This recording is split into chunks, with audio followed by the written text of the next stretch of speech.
Eu cheguei ao ponto de ouvir de uma senhora americana, ela falava, meu pai me dizia que em 65, em 64 foi o último ano que Deus esteve na Harley Davidson. Porque entrou a partida elétrica, já não era mais Harley, né?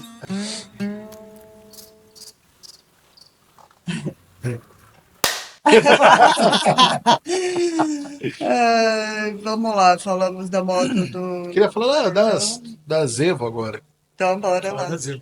Evo. Puxa aí. É, bom, quando eu comecei a entender um pouquinho de raio de assim, o que eu falo entender não é mecânica, tá, gente? É só saber qual moto é qual. Todo mundo fala muito de Evo, Evo, Evo, né, cara? E tem aquela legião que, porra, idolatra esse motor e tal. Pessoalmente não manjo porra nenhuma. É, como eu brinco que cada ciclo, né? Hoje a gente fica um pouco horrorizado com os carros elétricos, né? Mas a nova juventude vai sentir nojo do cheiro da gasolina, talvez. Talvez não, né? Não sei. Talvez não. Mas no, no contexto Harley Davidson, quando era.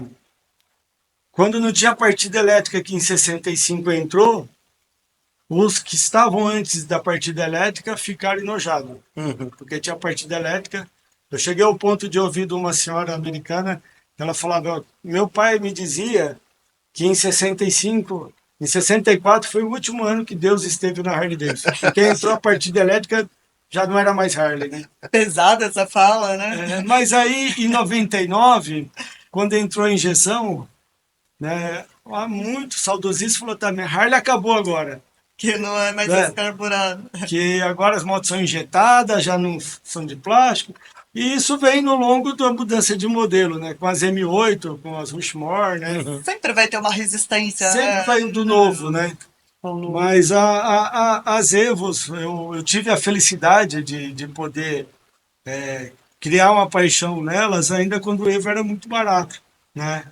Então, assim, eu consegui ao longo dos anos a ter muitas Evos muito raras, né? Porque ainda era muito acessível. Hoje uma Evo bacana, sei lá, eu quero pegar uma Heritage, dá um valor na faixa aí de uns 70, 80 mil reais, né? Mas na época era muito acessível. Então eu tive a oportunidade no decorrer desses anos de ter 5 Old Boys, Que né? legal. Tive 3 Bad Boys, né? Tive 2 FXR. A FXR é um modelo que a história do modelo é muito legal, pouca gente conhece no Brasil, né? A FXR ela entrou na Harley Davidson para combater as motos japonesas que estavam dominando o mercado americano, né? E o Willie Jim, quando ele assumiu a fábrica novamente, que ela voltou para a mão dos donos originais, né? Ele chamou os melhores engenheiros que ele tinha e ele falou assim, pô, eu quero que vocês façam a moto do conceito de vocês. Porque ele sabia que se ele deixasse o pessoal à vontade, ia ser um negócio foda que ia criar. E aí foram 3 engenheiros que fizeram o projeto da FXR.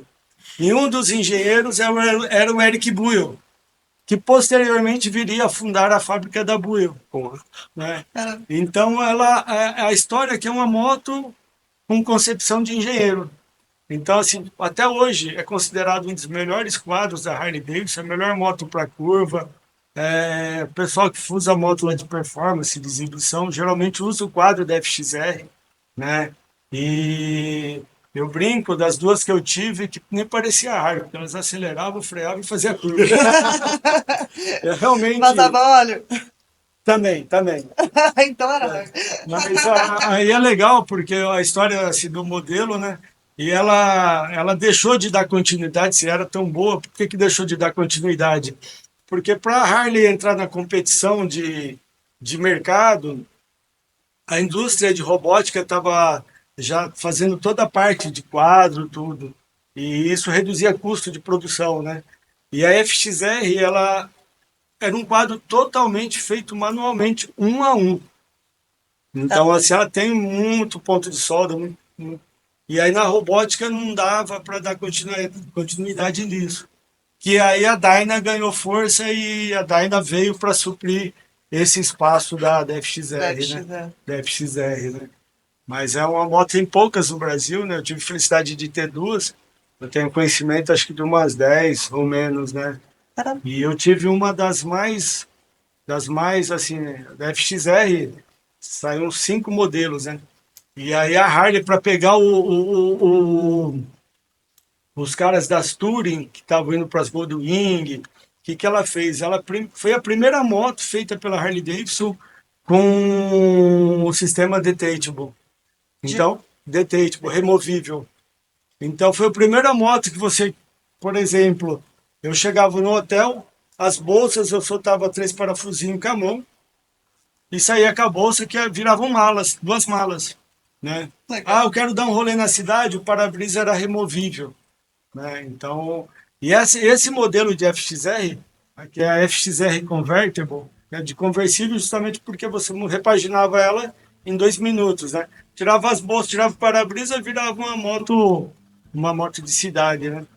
E ela saiu, esse modelo, ela saiu, a FXR Convertible de 91, ela saiu com uma frente anti-mergulho, com calibragem a ar, né? A traseira também tinha calibragem, então é uma moto extremamente inovadora para a época, né?